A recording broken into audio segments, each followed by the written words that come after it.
Una crescita lenta ma costante. Anche nel 2025 l'attività del Tribunale Ecclesiastico Interdiocesano Ligure è aumentata, facendo registrare 81 nuove cause di nullità, 3 in più rispetto al 2024.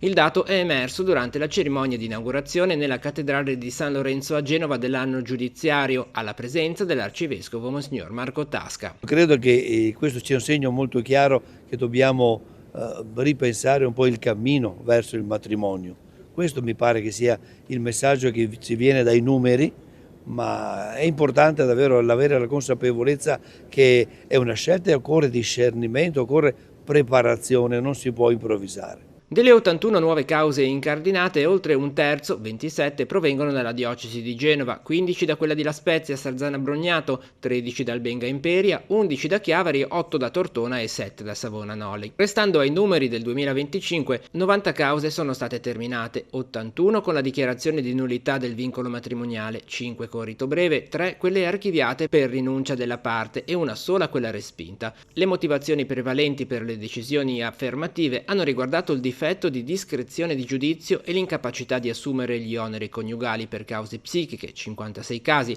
seguiti dall'esclusione della prole, 15 casi, e dell'indissolubilità, 5 casi. Credo che questo sia un po' espressione, di una rinnovata esigenza spirituale da parte degli adulti, che si esprime poi in vari ambiti, ma direi anche una ripercussione nel nostro, seppure limitata, però indicativa del desiderio delle persone di riprendere un cammino nella fede e quindi anche di affrontare le situazioni matrimoniali precedenti che purtroppo hanno avuto un esito negativo.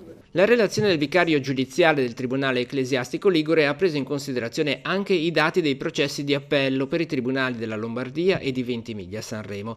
7 le nuove cause affrontate nel 2025, 13 quelle terminate, 14 quelle ancora pendenti. Le notarie del Tribunale, 5 operanti nella sede di Genova e una ad Albenga, hanno interrogato più di 500 persone con una media di circa 2 ore per udienza. Quello del Tribunale dell'Arcidiocesi di Genova è comunque un lavoro corale. Per questo, dopo la relazione del vicario, si è deciso di dare voce a tutti coloro che lo portano avanti. L'abbiamo pensato un po' insieme per dire forse è bene che facciamo in cattedrale per dare questo segno che noi ci crediamo che è un sacramento, per dire che il Signore benedice questo cammino